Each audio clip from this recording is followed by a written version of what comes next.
Porque o brasileiro não investe até hoje. Investe, você não fale isso, tá? Não. Porque a nós maioria... estamos mudando a vida financeira das pessoas no pouco. Com certeza. Mas se for comparar com os Estados Unidos, lá, proporcionalmente falando, e lá atrás era menos ainda. E você já tinha essa visão. Por quê? Como? Como que você tinha visão de investimento? Você viu na TV? Não, eu tinha 8 anos. Dá tempo de contar as histórias todas? Olha, cara, o tempo é seu. O tempo é seu. Mas eu vou resumir a história toda. Eu tinha uns 7 anos. A gente estudava escola particular, somos em 3 irmãs em casa. Aquela coisa, né? Pra pedir desconto no atacado. Era aquela escolinha do bairro e tal, mas que bom, conseguimos estudar bem. Beleza.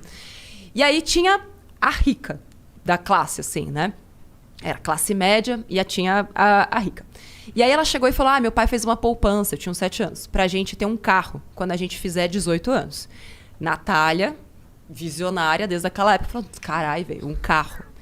E eu já queria fugir de casa desde aquela época. É sério, eu fazia planos já de fuga. Não, se eu levar uma maçã, eu preparava a mochilinha e tal. E aí eu falei, beleza, eu preciso ter um carro com 18. E aí perguntei para os meus pais se eu tinha uma poupança que nem ela tinha para comprar o carro. Meu pai falou, não, cresça e apareça. Imagina, auge da inflação, confisco da poupança, foi bem naquela época, ali 91, 92. Beleza. Eu falei, bom, então eu preciso... A gente é da mesma idade, então. Preciso dar os meus corre, eu sou de 85. Preciso dar os meus corre. Como é que eu vou fazer para ter dinheiro para comprar um carro aos 18? E aí, de vez em quando, meu avô vinha e dava, tipo, uma moedinha pra gente. Naquela época ainda era cruzeiro, um pouco depois, né, que virou real, ali em 94, 95. E aí eu falei, preciso de dinheiro. Comecei a juntar dinheiro, pequena mesmo. Já comecei a pedir pra trocar o presente de aniversário pra todo mundo por dinheiro. Guardava tudo num cofrinho. E aí eu ia juntando. Eu fazia cálculos e eu fiz um alfabeto... Doida, eu sei. Eu fiz um alfabeto codificado para que só eu soubesse quanto dinheiro tinha no meu cofre. Quantos anos você tinha? Eu comecei com 8, mas o alfabeto codificado foi com 9. Entendi. Para as minhas irmãs, caso tivessem acesso ao meu cofre, se elas tirassem dinheiro de lá, só eu ia saber que elas tiraram, porque eu tinha o alfabeto codificado. Exatamente. Quando eu falo essas coisas, eu falo, mano, eu tinha um problema muito sério. Não, eu não sei como você pensou isso com 9 anos. Só isso. Porque eu tinha um pensamento... Eu sempre pensei no longo prazo. Não, isso não é pensar ao longo prazo, cara. Isso é criar um código em línguas pra... trocar o presente por dinheiro. What the fuck? Quando eu tinha 8 anos, eu não sei. Eu nem falava direito, pô. Eu acho que será que o homem é mais retardado nesse sentido, eu sei cara? que eu sou mais retardado. Então, eu também. Não, eu sei que eu sou...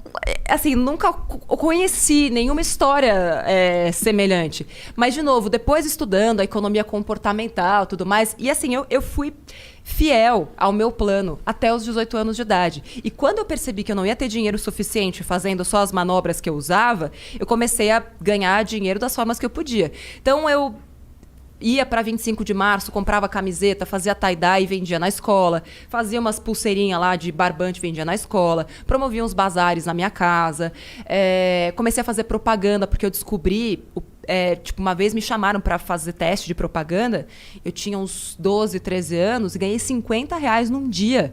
Eu comecei a infernizar minha mãe. Eu quero fazer publicidade, eu quero fazer propaganda. E aí, então, na minha adolescência...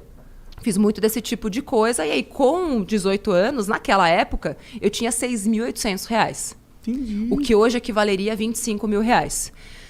Enfim, dava pra comprar um carro. Não, dava pra comprar um carro usado. Eu queria um Escort conversível. Dava pra comprar um bug, no caso. E eu ficava, finais de semana, olhando o jornal e circulando qual era o carro que dava pra eu comprar. E eu lembro que tinha um carro repetido. 2. Um era um bug... E outro era um Jeep Willys, 88. Nunca vou esquecer. Todo final de semana ele tava lá e falava, tomara que ele esteja aí ainda quando eu fizer 18. Porque era a única coisa que dava pra comprar. Enfim.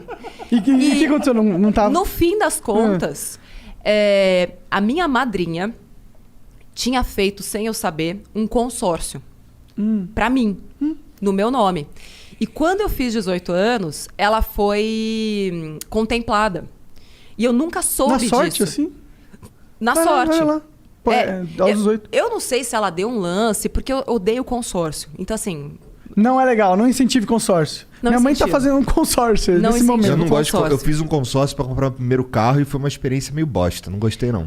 Assim, eu não gosto, tem vídeo no canal explicando por que eu não gosto de Tá. consórcio. Mas enfim, e aí a carta era de R$11.900. E aí deu pra comprar um casinho, peladinho, mas que era maravilhoso. E aqueles R$6.800, falei, bom, isso aqui vai ser o meu primeiro passo para o meu apartamento quando eu sair da faculdade.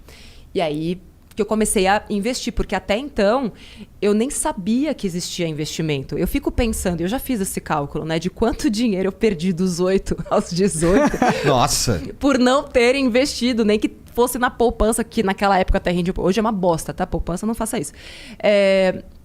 Mas depois que eu fui entender que o dinheiro podia trabalhar para mim e que quanto mais eu me esforçasse com a força dos juros compostos, aplicando em bons investimentos, e fiz muita cagada como todo mundo, perdi dinheiro em fundos de investimento, porque né, brilhou o olho e tal. Mas foram todos esses aprendizados que hoje me proporcionam poder ensinar isso para as pessoas. Porque é um conhecimento de vivências. E já tava dentro de você desde pequenininha, né? Pois é. Que engraçado isso, que loucura. É uma loucura.